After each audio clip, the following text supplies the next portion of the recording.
为了帮助贫困的国家尽快得到急需的新冠疫苗，美国转变态度，表示支持暂时豁免新冠疫苗知识产权的提议。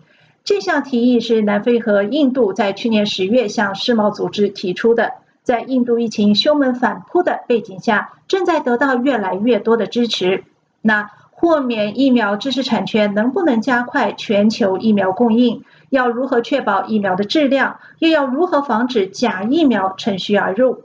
今天我们邀请约翰霍普金斯大学医学院传染病学教授、约翰霍普金斯全球临床健康教育中心主任罗伯特·鲍林杰博士来分享他的看法。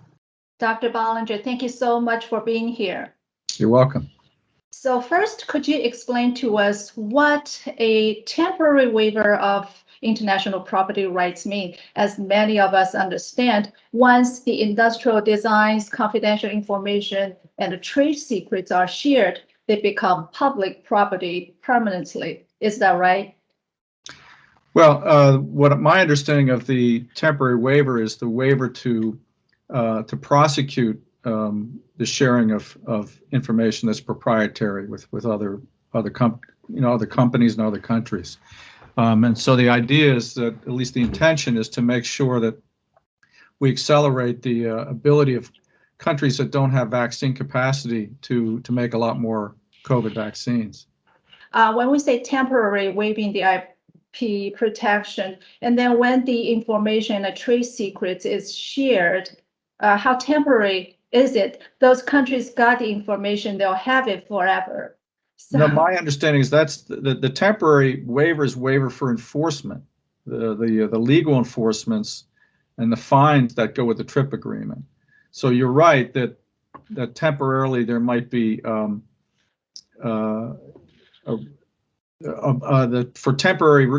temporarily there's going to be less enforcement of the TRIPS agreement. It doesn't mean they couldn't come back and enforce it later. And there could be fines, there could be other penalties that companies that break that agreement could continue to face. So even if they are able to temporarily produce the vaccine using IP technology, once those waivers lifted, then they would still be subject to enforcement procedures that most countries have agreed to. So how important is the IP waiver of COVID vaccines to ending the global pandemics? Well, I think it's an attempt to help improve and increase the supply, but I'm not sure that a temporary waiver is going to have an immediate impact. I think the bigger challenges right now are in producing vaccines that we currently have available and having access to the raw materials and other things that are necessary. So I wouldn't expect this waiver to have an immediate impact. It might have more of a long-term impact on the availability of vaccines. And we're in a crisis right now, so I'm not entirely clear this will have a major impact on what we're facing right now in many parts of the world. Well, opponents, especially from the pharmaceutical industry, say just what you just mentioned, the key access issues for developing countries are not patents, but an inadequate supply of the ingredients needed and know-how to produce the vaccines and to keep high quality of the vaccines, which even one of Johnson & Johnson's contract manufacturers in the United States failed to do. So how can developing countries produce quality vaccines on time if the IP protection is waived? Well, I think it depends on what you mean by on time. As I said, the waiving of the agreement enforcement is only something that's going to have an impact downstream.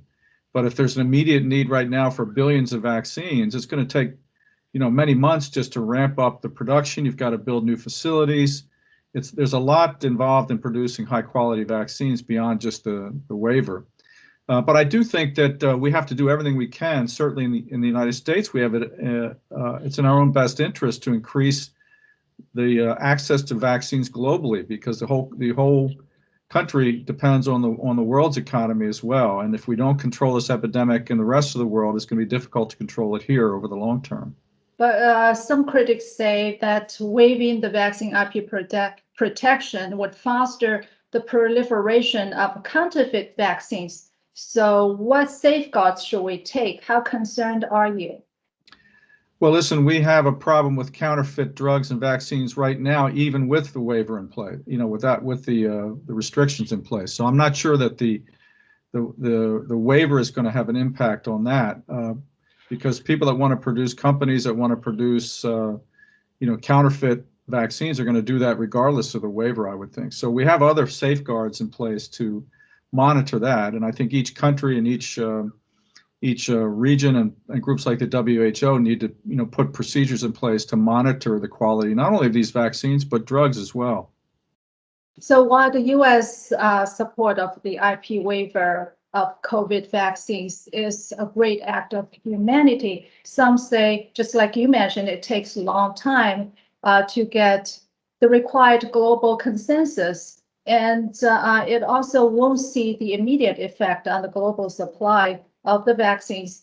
But on the other hand, the vaccine companies have made some efforts to provide vaccine doses to poor countries at prices much below they would charge wealthy nations. For instance, Johnson & Johnson agreed early May to provide up to 220 million doses of its vaccine to the African Union's 55 member states.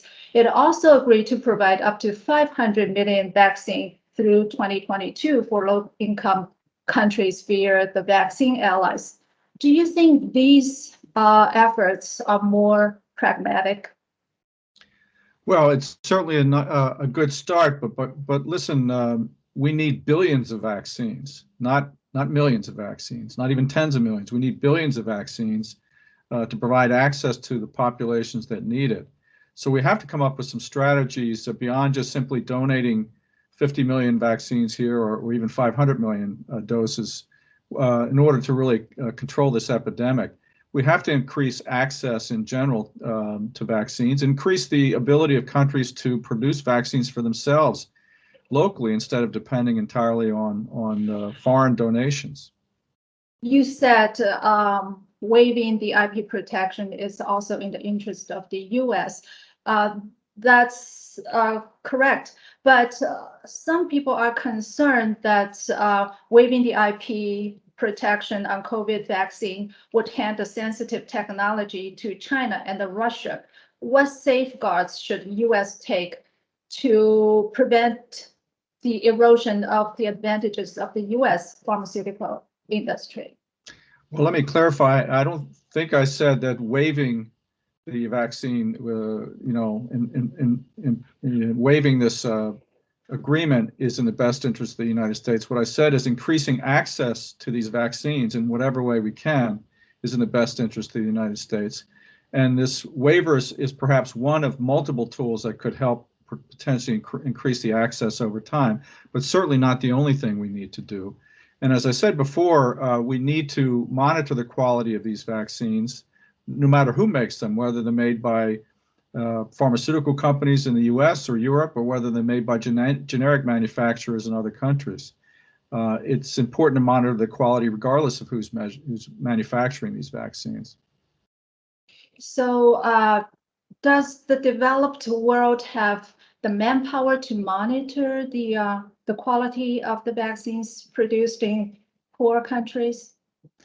I think many places have both the manpower and the woman power to monitor vaccines. What they're missing is primarily the manufacturing capability, the ability to actually produce millions and millions of vaccines and billions of vaccines that they need for their own countries and their own regions. There are very, very few companies that can manufacture vaccines. And for example, I believe there's only 2 companies in India that are manufacturing vaccines for export outside of India. And there's companies in Brazil and perhaps elsewhere, but most countries don't have manufacturing capacity for vaccines. And that's what we're trying to address, and that's what we need to address in whatever way we can. Mm-hmm. Well, going back to my previous questions, are you concerned that the U.S. would hand the sensitive biotechnology to Russia and China, and the U.S. would lose its advantage? Well, I guess I don't know what's meant by sensitive information. I think if we're willing to share information about how to create a life-saving vaccine for the world, I'm not sure how sensitive that is. It seems to me that that's something we should be interested in trying to do. We also have to protect our interest as well, of course. But the biggest interest we have to deal with right now is a life and death interest, and the fact that the entire world is being, facing an unprecedented pandemic. And if it's in all of our best interest to collaborate, to coordinate, to share best practices and information to get this under control as fast as we can. Will lifting IP protection hurt the incentives to develop treatments and vaccines for future pandemics? Well, first of all, I believe this is a temporary waiver, not a permanent waiver. So I'm not sure what impact that will have on incentives if it's temporary. I think we certainly need incentives to produce more vaccines. I mean, as I said, there are not many companies that produce vaccines for the world right now, and there are disincentives. And even the current vaccines required a huge investment from governments around the world to get the companies that are making the vaccines currently up to speed and able to produce the vaccines we currently have. So we certainly need more incentives. The other thing we have to keep in mind is that many of these vaccines that are now shown to be effective were developed with public funds, investing billions of dollars in the research and development that now companies are able to leverage to produce these vaccines. So we have to find ways to increase access to those that need it and make it affordable. Otherwise, we're not going to have the impact that we need in preventing and slowing down this epidemic. So it's going to require a variety of strategies, not just the waiver, the temporary waiver of the TRIPS agreement enforcement. So what else do we need if the temporary waiver of IP protection is not enough? Well, I think companies that are producing the vaccines could strike deals with generic manufacturing companies that they could do more of that, for example, and share that share their proprietary information and manufacturing practices and expand the capacity of other countries to produce their own vaccines. We can be investing more in systems to distribute these vaccines once they're manufactured more effectively into the populations that need them the most. Thank you, Dr. Bollinger. Do you have anything to add? No, thank you. Well, thank you so much again. You're welcome. Thank you.